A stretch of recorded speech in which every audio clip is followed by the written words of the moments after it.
ધન, વૈભવ અને સમૃદ્ધિની પ્રાપ્તિ માટે માતા મહાલક્ષ્મીની કૃપા અત્યંત આવશ્યક માનવામાં આવે છે. શાસ્ત્રોમાં જણાવાયું છે કે જ્યાં સ્વચ્છતા, પ્રેમ, સદભાવ અને સન્માનનું વાતાવરણ હોય છે ત્યાં માતા લક્ષ્મીજી સ્થિર નિવાસ કરે છે.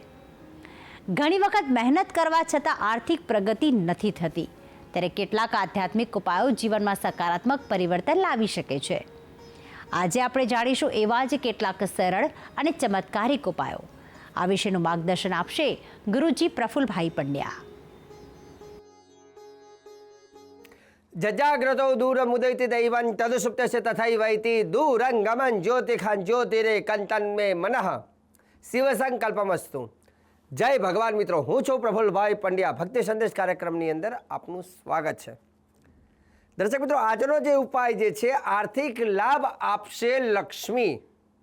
આર્થિક લાભ આપશે લક્ષ્મી મતલબ કે પૈસે ટકેથી આપણે સુખી થવું હોય તો આપણે મહાલક્ષ્મીના ઉપાય કરવા જોઈએ. પહેલી વાત કે આ દુનિયામાં કોઈ એવો વ્યક્તિ નથી કે જેને લક્ષ્મીની જરૂર ના હોય. ચાહે દેશ હોય કે વિદેશ હોય, ચાહે લક્ષ્મીને આપણે પૈસા કહીને બોલાવીએ, ડોલર કહીએ, પાઉન્ડ કહીએ, દિરામ કહીએ કે કોઈ પણ નામથી બોલાવીએ, પણ અંતે મહત્ત્વની વાત એ જ છે કે છેલ્લે તો વાત ધનની જ આવે છે. અને જ્યાં ધન છે ત્યાં જ માન, સન્માન, પ્રતિષ્ઠા, ઇજ્જત, ઐશ્વર્ય, સુખ સુવિધા બધું જ મળે છે. જ્યાં ધન નથી ત્યાં કેવળ દરિદ્રતા હોય છે. એવું કહેવાય છે કે ધન જેની ઉપર હોય, ધનની અંદર ધરતી માતા જે છે ભૂમિનું પણ એક ધન જ છે અને એ પણ ધન છે. અને લક્ષ્મી એ પણ, કેમ કે લક્ષ્મીજીના પણ 8 સ્વરૂપ છે. ધન લક્ષ્મી, યશ લક્ષ્મી, વૈભવ લક્ષ્મી. કેમ કે યશ, માન, પ્રતિષ્ઠા એને કહેવાય યશ લક્ષ્મી. યશ લક્ષ્મી ક્યારે હોય કે પૈસો હોય ને તો ઓટોમેટિક લોકો માન આપે. ઘરની અંદર એક એવી વસ્તુ ઊભી કરો કે જેથી ધનની લક્ષ્મી સ્થિર બને. જો લક્ષ્મી ટકતી નથી, કેમ કે ઘણા બધા કહેતા શાસ્ત્રી અમારા ઘરમાં પૈસા ટકતા જ નથી, ગમે એટલું કમાઈએ છીએ ને એટલું એટલું જતું રહે છે.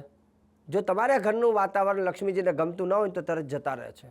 કેમ કે દુનિયાની દેવી એવા જ ઘરમાં રહે છે કે જ્યાં ઘરમાં કંકાસ ઓછો થાય છે. લક્ષ્મીજીને છે ને જે જ્યાં ઘરમાં ઝઘડા થાય, ક્લેશ કંકાસ થાય, વાદ વિવાદ થાય ને, એટલે સમજવાનું લક્ષ્મીજી હવે જવાના છે. તો પહેલું તો ઘરનું વાતાવરણ એકદમ શાંત રાખો. ઊંચા અવાજે કોઈએ બોલવું નહીં અને કોઈએ કોઈનું અપમાન કરવું નહીં. આ નિયમ રાખો. ચાહે પિતા હોય કે પુત્ર હોય કે માતા હોય કે બહેન હોય કે ભાઈ હોય કે પત્ની હોય, બધાને પ્રેમથી બોલાવો અને માન આપો. માન, સન્માન જો તમે એકબીજાને ઘરમાં આપ્યું ને, સમજવાનું લક્ષ્મીજી એ ઘરમાં ટકશે. એ ઘરમાં પતિ પત્ની હોય કે પિતા પુત્ર હોય, બહુ જ પ્રેમ આવશે. કેમ કે પ્રેમ છે ને બહુ મહત્ત્વની વસ્તુ છે. પ્રેમ ત્યારે હોય કે તમે સન્માનથી જ્યારે એને દીકરાને રાખો અને પ્રેમથી વાત કરો, બેટા શું જોઈએ છે, બેટા હું બેઠો છું, ચિંતા ના, આવું કરશો તો એ તમને બહુ માન આપશે. ઘરમાં પ્રેમનો માહોલ હોવો જોઈએ. બીજો શાંતિ હોવી જોઈએ. ત્રીજી વાત કરું કે ઘરની અંદર જે તમારી તિજોરી હોય, એ તિજોરી જે લક્ષ્મીજીનું સ્થાન છે. હવે જ્યાં માણસ બેઠો હોય ને ત્યાં વાતાવરણ હંમેશા સારું હોવું જોઈએ તો માણસ વધારે બેસે. પણ જ્યાં વાતાવરણ બરાબર ના હોય તો માણસ બહુ વધારે પડતું એ જગ્યામાં બેસે નહીં. તમારી તિજોરી હોય તો તિજોરીની અંદર કઈ કઈ વસ્તુ રાખવી? પહેલાં તો તમારી તિજોરી નાની હોય કે મોટી હોય, તિજોરીને પહેલાં તો શુદ્ધ રાખો. કઈ રીતે? મીઠું. લક્ષ્મીજીના પિતા જે છે દરિયાદેવ છે, દરિયાદેવમાંથી મીઠું બને તો મીઠાના પાણીના પોતા કરવા. દર શુક્રવારના દિવસે અથવા મહિનામાં એકાદ દિવસ તમારે મીઠાવાળું પાણી કરવું અને એક લાલ રંગનું કપડું લેવું, એકદમ શુદ્ધ હોય, અને આખી તિજોરીને સાફ કરવી. મહિનામાં એક વખત તિજોરીને સાફ કરવી. તિજોરીમાં ગંદકી ના હોવી જોઈએ, ડસ્ટ ના હોવો જોઈએ, કચરો ના હોવો જોઈએ, નહીં તો એ બધી વસ્તુથી તમારી તિજોરીની ઉર્જાઓ નેગેટિવ બને. એટલે દર શુક્રવાર અથવા મહિનામાં એકાદ વખત એ તિજોરીમાં કપડું મારીને સાફ કરવું. બીજું, જ્યાં લક્ષ્મી મૂકો છો જે સ્થાન ઉપર, તે સ્થાન ઉપર લાલ કપડું બિછાવવાનું. એની ઉપર તમે ભલે ને નોટના બંડલ હોય કે સોનું હોય કે ચાંદી હોય કે જે કંઈ વસ્તુ મૂકવાની હોય, એ પહેલું નીચે સ્થાન એટલે એનું આસન કહેવાય. લાલ રંગનું કપડું મૂકવું જરૂરી છે. ત્રીજી વાત, એ જગ્યાની અંદર શક્ય હોય તો ગોમતી ચક્ર છે, કોડી છે, જૂના સિક્કા છે, અથવા તમે દર વર્ષે જે ધનતેરસની પૂજા કરો છો તે ધન, એ સિક્કાઓ એ પણ તિજોરીમાં જ તમારે રાખવું. એનાથી આગળ ચોથા નંબરની વાત કરીએ તો ખાસ કરીને લક્ષ્મીજીને પ્રિય જેમ આખું મીઠું હોય તો આખું મીઠું અને આખી હળદર એ પણ મૂકી રાખવાની, દર વર્ષે એને બદલવાની. પાંચમા નંબરની વસ્તુ, એ જગ્યામાં જ્યારે તમે જે દિવસે પોતું કરો છો ત્યારે કપૂર લેવાનું, કપૂરને સળગાવવાનું, કપૂરનું ધૂપ એ જગ્યામાં કરવાનું, જેથી ઉર્જાઓ સારી થાય. છઠ્ઠા નંબરની વસ્તુ, જ્યારે તમે તિજોરીની અંદર ધન મૂકો છો ત્યારે એ ધન મૂકતી વખતે ઘણા લોકો પૈસાને ગણે છે, થૂક અડાડતા હોય છે, ગણતા, એ ભૂલ નહીં કરતા. એને ગમે તે રીતે પાણી લઈ અને મતલબ સારી રીતે ગણીને મૂકવાનું. અમુક નિયમ છે કે રાત્રિના સમયે પૈસા ગણવા નહીં અને રાત્રિના સમયે કોઈને ધન આપવું નહીં. એનાથી આગળ વાત કરીએ, તમારી તિજોરી કોઈને બતાવી નહીં, તમે કેટલું કમાવો છો કોઈને કહેવું નહીં. આ બધી વાતનું ધ્યાન રાખવાનું. હવે રહી વાત મહા ઉપાયની વાત કરું છું. સૌથી મહત્વનો આજનો જે મુદ્દો જે છે, મહાલક્ષ્મીજીના 18 એમના દીકરાના નામ છે. હવે આ ઉપાય ખાસ તમે ધ્યાનમાં રાખજો, બહુ મહત્વનો છે.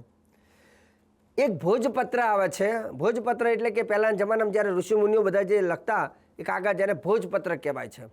શક્ય હોય તો એક ભોજપત્ર, બહુ મસ્તનો ઉપાય છે, આ તમે ધ્યાન રાખજો.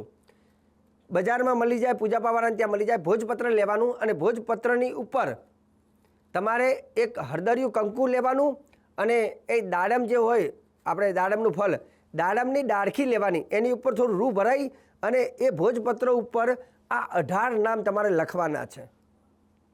એ ભોજપત્ર ઉપર 18 નામ લખીને એની ઉપર કપૂરનું ધૂપ કરી અને ભોજપત્રને એક પ્લાસ્ટિકની ઉપર એને આપણે કહેવાય કે પ્લાસ્ટિક લગાવી દેવાનું, જેથી એ બગડે નહીં. અને એ ભોજપત્ર એને લેમિનેશન કરાવી દેવાનું અને એ ભોજપત્ર આખું અંદર મૂકી દેવાનું. આ 18 નામ જો લખીને તમારી તિજોરીમાં તમે રાખશો ને, તમને કહી દઉં, પેઢીઓને પેઢી જશે પણ કોઈ દિવસ લક્ષ્મીજી ખૂટશે નહીં. આ ચમત્કારી નામ છે મહાલક્ષ્મીજીના. જે 18 જે નામ છે મહાલક્ષ્મીજીના પુત્ર સંતાન જે છે એના નામ છે. હવે જ્યાં સંતાનની વાત આવે એટલે માં હંમેશા તરત જ સંતાન માટે બધું જ કંઈ પણ વસ્તુ હોય તો સંતાન માટે હંમેશા રાજી હોય. તો લક્ષ્મીજીના જે 18 સંતાનના નામ છે, આ સંતાનના નામ તમારે એ ભોજપત્ર ઉપર લખવાના છે અને લેમિનેશન કરી અને તિજોરીમાં રાખવાનું છે. પહેલું નામ છે ઓમ દેવ સખાય નમઃ. મહાલક્ષ્મીજીના પુત્રોમાં પહેલું નામ ઓમ દેવ સખાય નમઃ. બીજું નામ છે ઓમ ચિકલિતાય નમઃ. ઓમ ચિકલિતાય નમઃ. ત્રીજું નામ છે ઓમ આનંદાય નમઃ. ચોથું નામ છે ઓમ કર્દમાય નમઃ. પાંચમું નામ ઓમ શ્રીપ્રદાય નમઃ. છઠ્ઠું નામ ઓમ જાતવેદાય નમઃ. સાતમું નામ ઓમ અનુગ્રહાય નમઃ. ઓમ અનુગ્રહાય નમઃ અથવા ઓમ અનુરાગાય નમઃ. અનુરાગાય નમઃ પણ તમે લઈ શકો, ઓમ અનુરાગાય નમઃ. આઠમું નામ ઓમ સંવાદાય નમઃ. ઓમ સંવાદાય નમઃ. નવમું નામ ઓમ વિજયાય નમઃ. દસમું નામ ઓમ વલ્લભાય નમઃ. 11મું નામ ઓમ મંદાય નમઃ. દ્વાદશ કહેતા 12મું નામ ઓમ હર્ષાય નમઃ. 13મું નામ ઓમ બલાય નમઃ. 14મું નામ ઓમ તેજાય નમઃ. 15મું નામ ઓમ દમકાય નમઃ. 16મું નામ ઓમ સલિલાય નમઃ. 17મું નામ ઓમ ગુગ્ગુલાય નમઃ. ઓમ ગુગ્ગુલાય નમઃ. અને છેલ્લું 18મું નામ છે ઓમ કુરુ ટંકાય નમઃ. કુરુ ટંકાય નમઃ. તો આ હતા મહાલક્ષ્મીજીના 18 નામ. 18 નામને લખી અને ભોજપત્રમાં લખવાનું. ભોજપત્ર તમને ગાંધીની દુકાને અથવા પૂજાપાવાળાની દુકાને અથવા કોઈ બ્રાહ્મણ પાસે તમને મળી જશે. તો એ ભોજપત્ર ઉપર લખી અને સરસ મજાનું સિદ્ધ કરી અને તમારા ઘરમાં શુક્રવારના દિવસે મૂકજો. એનાથી આર્થિક લાભ તમને ચોક્કસ જોવા મળશે. તો દર્શક મિત્રો, આજે ખાસ કરી ભક્તિ સંદેશ કાર્યક્રમની અંદર મેં તમને ભક્તિ મહાલક્ષ્મીજીના બેસ્ટ ઉપાયો કયા છે. અને આગળ પણ હું લક્ષ્મીજીની પ્રાપ્તિને લઈને અથવા તમારા ઘરને લઈને અનેક ઉપાયો પણ આ ભક્તિ સંદેશ કાર્યક્રમમાં આગળ કહેવાનો છું. કાર્યક્રમ જોવાનું ચૂકતા નહીં. મને આપી દો રજા. જય ભગવાન.